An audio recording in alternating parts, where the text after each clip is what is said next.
करे बोले राजा की बदनामी।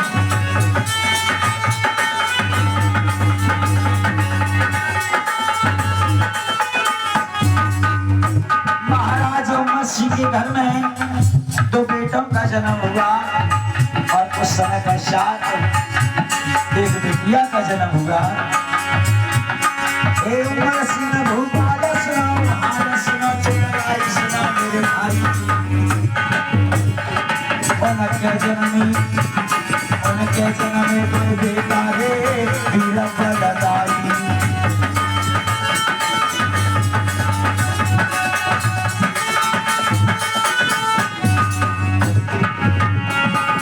सबसे छोटी थी किसी पढ़त कलाई अरे राजा मन में खुशियाँ रे घर में रहे मनाई।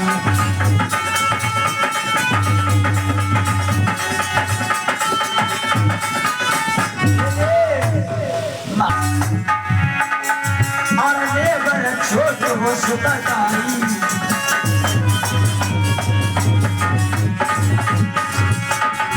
एक छवि लगे कन्या भाई एक शीतन है रहे सुनवाई।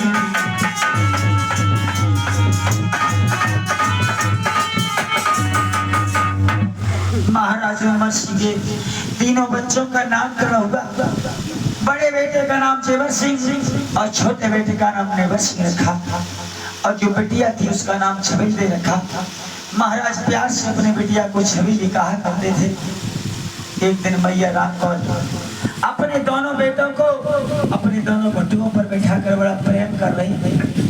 उसी समय द्वारे पर एक संत आए और आवाज लगाने लगे मैया भिक्षाम दे। लेकिन मैया अपने बेटों के प्रेम में इतनी मगन थी संत की आवाज मैया के कान में नहीं पहुंची। निराश होकर संत ने श्राप दे दिया हे माई तू अपने बेटों के प्रेम में इतनी मगन है मैं श्राप देता हूँ तेरे इस महल में मानव की तो बात ही क्या कोई चिड़िया भी अंडा नहीं देगी। आज मैया ने तनी बात सुनी दौड़कर द्वारे पर आई संत के चरणों में गिर गई कहने लगी बाबा ये अपना श्राप वापस ले लो नहीं तो अनर्थ हो जाएगा। संत महापुरुष कहने लगे माई श्राप तो मैंने दे दिया ये वापस नहीं हो सकता। क्यों?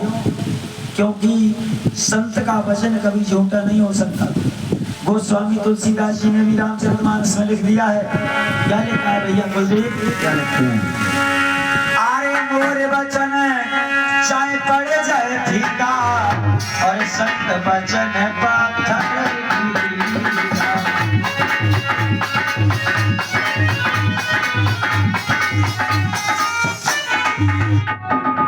भगवान कहते हैं एक बार तो मेरा कहा झूठा हो सकता है लेकिन सत्य का वचन कभी झूठा नहीं हो सकता।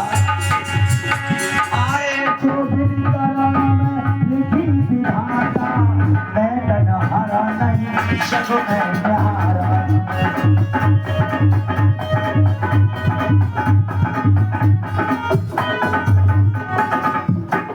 मैया कहने लगी बाबा थोड़ी दया करो कुछ भी करो ये अपना श्राप वापस ले लो। संत महापुरुष कहने लगे माई अगर ऐसी बात है तो सुनो तेरे घर में दो बेटा हैं और दोनों में से किसी एक की बहू ऐसी आए जो किसी माँ योगी की सेवा करे उसकी तपस्या करे तो मेरे से श्राप को वो माँ योगी काट सकता है वरना ब्रह्मा विष्णु महेश भी नहीं काट सकते।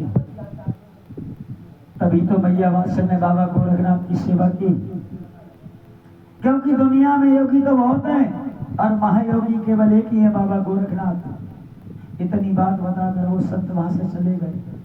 धीरे धीरे समय गुजरता चला गया दोनों बेटा जवान हो गए। महाराज उमा सिंह ने अपने दोनों बेटों को घोड़े खरीद कर दे दिए। जंगल में जाते हैं शिकार खेलते हैं शाम को लौटकर घर आ जाते हैं। एक दिन की बात सारा दिन जंगल में घूमते रहे लेकिन शिकार नजर नहीं आई और जब शाम के समय लौट रहे थे तो क्या देखा कुछ हिरन बैठे हुए हैं और जब पास में पहुंचे तो उनके बीच में एक ही हिरन है 7 हिरनियां हैं। छोटे भैया देवर सिंह बोले भैया धनुष उठाओ सामने शिकार है। लेकिन जेवर सिंह बोले भैया सुनो, शाम के समय तो दुश्मन को भी सताना ठीक नहीं, ये तो बेजुबान प्राणी है। और बोले हैं अरे हो संध्या को समय दुख मत